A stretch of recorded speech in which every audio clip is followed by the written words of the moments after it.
Hi hello. તો આજે છે ને મારી મમ્મી રેસીપી બતાડે છે પનીર ભુરજી. એઝ મારું માનવું છે કે મારી મમ્મી જેટલી સારી પનીર ભુરજી કોઈ નથી બનાવતું, અને એમ પણ ઘર માટે બનાવવાની હતી આજે. તો મને થયું કે હું સાથે સાથે શૂટ પણ કરી લઉં. આજે બતાવું છું પનીર ભુરજી. ઇન્ગ્રેડિયન્ટ્સ નજીક લઈ જો. આ 3 કાંદા છે સમારેલા, આ કેપ્સિકમ છે, આ ટમેટા છે, લગભગ 3 ટમેટા, અને આ 2 કેપ્સિકમ, આ છે લસણ અને આદું, આ શેકેલો ચણાનો લોટ. થોડો કલર બદલાય એટલો જ શેકવાનો, બહુ નહીં. પછી આ છે હવે ચાલુ. આ છે બટર.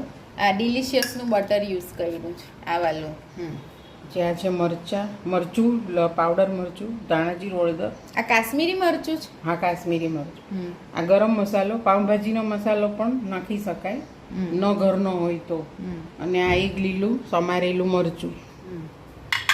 પછી આ ક્રમ્બર કરેલું પનીર મેં ઘરે બનાવ્યું છે. કેવી રીતે આ બનાવ્યું? 1 લીટરમાંથી આટલું બન્યું છે, લગભગ 200 ગ્રામ જેવું બન્યું છે દૂધ ફાડીને. 1 લીટરમાંથી આટલું બન્યું, 200-250 ગ્રામ જેટલું. પછી આ મીઠું, તેલ, અને આ મેરિનેટ કરવા માટે દહીં. આ દહીં કેટલું છે? દહીં લગભગ 300 ગ્રામ જેવું છે. પછી તમે કેટલી ક્વોન્ટિટીની પનીર ભુરજી બનાવો છો એ પ્રમાણે તમારે. અને આ પનીર કેટલું છે કીધું? લગભગ 200 ગ્રામ છે. બરાબર. 1 લીટરમાંથી આટલું નીકળ્યું છે. સારું. ક્રમ્બલ કરેલું છે. અને તેલ અને એ જોશે. તેલ અને મીઠું. હા, ઓકે. તો હવે આપણે સ્ટાર્ટ કરવાનું છે. સ્ટાર્ટ કરીએ. શું હવે સૌથી પહેલા શું કરવાનું? થોડી વાર રહેવા દેવાનું. હા, સૌથી પહેલા દહીં મેરિનેટ કરવાનું છે. સૌથી પહેલા દહીં. સૌથી પહેલા દહીં મેરિનેટ કરવા. આ છે ચણા શેકેલો ચણાનો લોટ છે.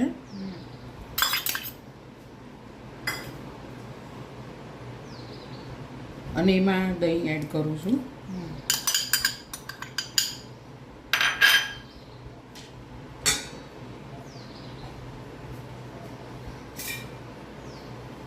અને આ બધા મસાલા નાખું છું અંદર. લગભગ 1.5 પાવડર મરચું, ધાણા જીરું, થોડીક હળદર, અને આ ગરમ મસાલો. પાઉંભાજીનો પણ ચાલે, જે નાખવો હોય તો.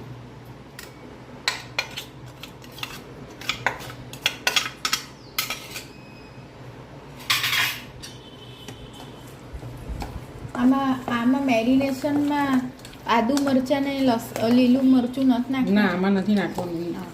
અચ્છા. શાક બનાવીએ ને એમાં નાખવાનું.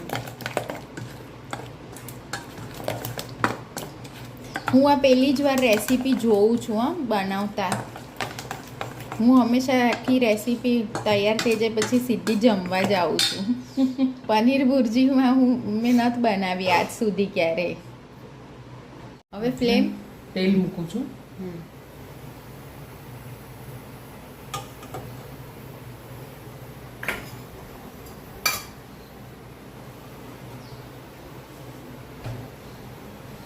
મેરિનેશનમાં મીઠું એડ નહીં કરવાનું? મેરિનેશનમાં મીઠું એડ કરવાનું છે થોડું કાના પૂરતું જ. પછી બીજું શાક પ્રમાણે.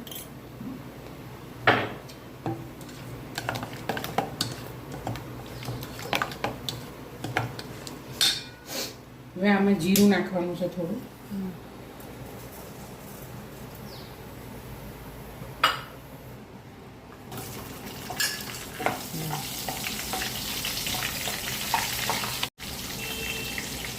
બટર તો નાખવાનું, બટરથી થોડું સારું લાગે છે. નહીં તો પછી ઘરનું બટર ન હોય તો ઘરનું ઘી પણ ચાલે.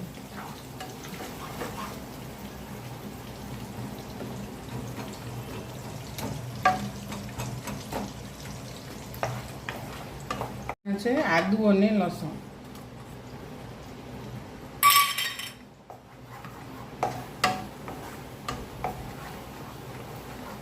આમાં પહેલાં આદુ લસણ નાખવાના, પહેલાં કાંદા નહીં નાખવાના, તો જ સરસ ટેસ્ટ આવશે.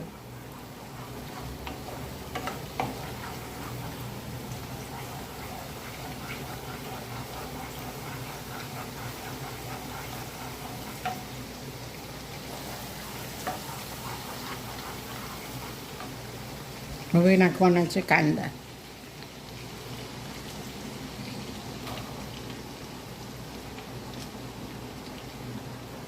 હવે આ સાતળવાના છે કાંદાને, પછી બીજું બધું અંદર એડિશન કરવાનું છે. આને સતળા તો સતળાઈ જાય પિંકીશ પછી જેવું ને, મળીએ. પિંકીશ જેવું સાતળવાનું. પિંક, ડાર્ક પિંક સાતળવાના છે. ઓકે.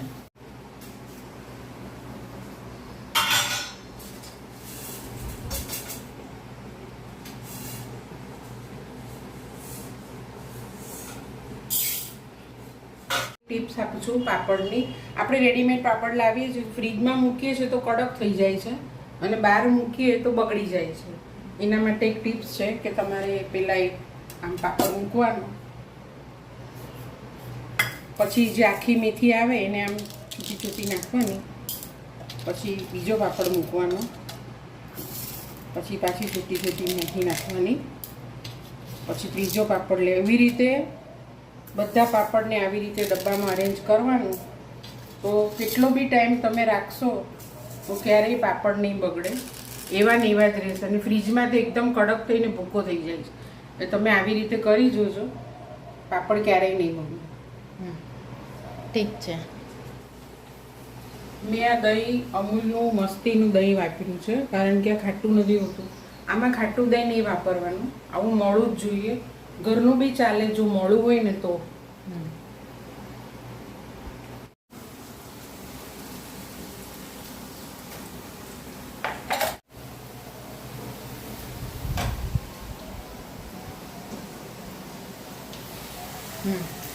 હવે આ સતળાઈ ગયા છે કાંદા, હા. પિંક થઈ ગયા છે. Dark હવે pink. એમાં સુધારેલા કેપ્સિકમ નાખું છું.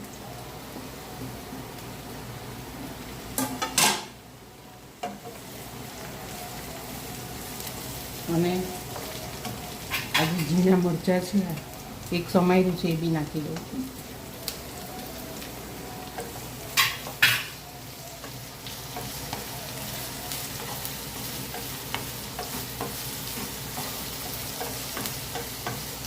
મારા દીકરાને આ પનીર ભુરજી બહુ ભાવે છે અને એની બધી લેટેસ્ટ રેસીપીઓ ભાવે છે. અને અમને દર્શનાને બધી રેસીપી કેવી ભાવે છે, જે ટ્રેડિશનલ હોય એ બધી દર્શનાને ભાવે છે.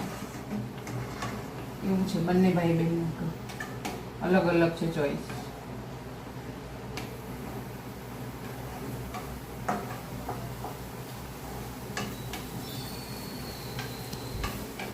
હવે ટમેટા નાખવાના છે.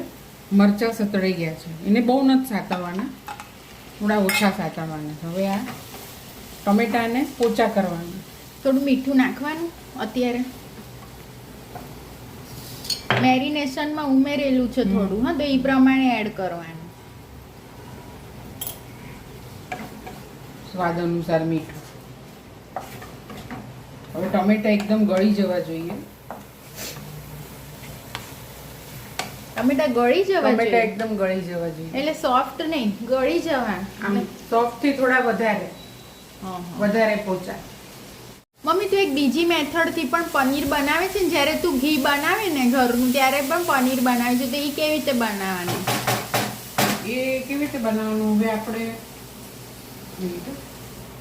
આને ઢાંકીને મૂકી રાખું છું લો ફ્લેમ. લો ફ્લેમ પર. એ જ્યારે આપણે ઘી બની જાય પછી જે એનું પેલું નીકળે, શું કહેવાય, કીટું, એને છાશ સાથે સાઈડમાં ગેસ ચાલુ કરવાનો અને એમાં અડધો કપ પોણો કપ દૂધ નાખવાનું અને પછી એને હલાવવાનું. 10 મિનિટ થશે એટલે એમાંથી પનીર છૂટું પડવા માંડશે હલાવ્યા પછી. અચ્છા. છાશ સાથે જ એને જે છાશ નીકળી હોય એ કીટામાં નાખી દેવાની અને પછી અંદર અડધો કપ દૂધ નાખવાનું, પછી એને હલાવ કરવાનું એટલે એમાંથી પનીર છૂટું પડશે. પછી એ ગાળી લેવાનું. આવી રીતે બી થઈ, પણ એમાં બહુ ઓછું નીકળે છે, એમાં લગભગ 100 ગ્રામ જેવું જ નીકળે છે.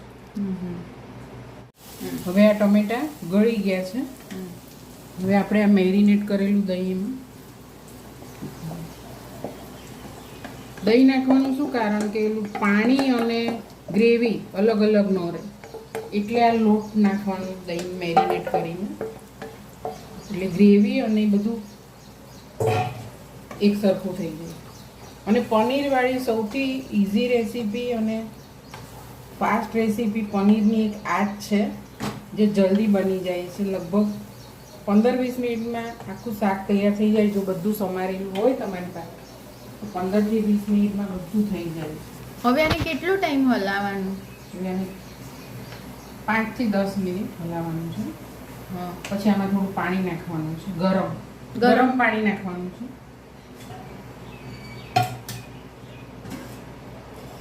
આ ગરમ પાણી છે. તમારે કેવી ગ્રેવી જોઈએ એ પ્રમાણે વધારે ઓછું પાણી નાખવાનું. પતલી ગ્રેવી જોતી હોય તો વધારે નાખવાનું, થોડી ઠીક જોતી હોય તો થોડું ઓછું નાખવાનું. તો પાણી નાખું છું. ગરમ છે, ઠંડુ નથી નાખવાનું.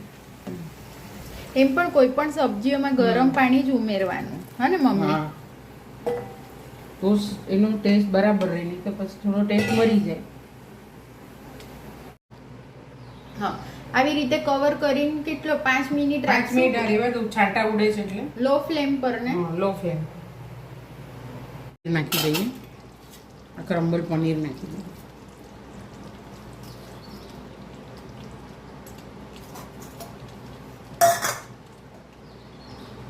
કસૂરી મેથી થોડી વાર છે.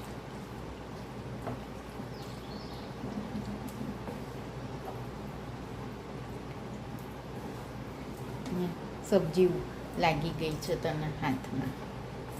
હવે આ કસૂરી મેથી નાખું છું થોડી. આનેથી સરસ લાગે છે, બહુ ટેસ્ટ સરસ આવે છે આનેથી.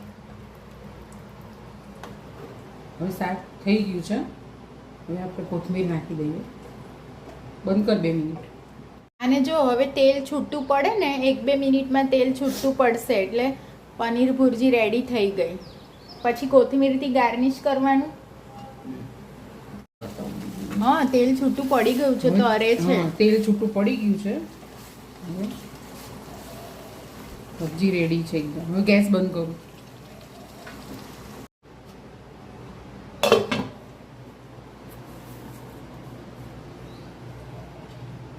વાવ, સ્મેલ બહુ મસ્ત આવે છે.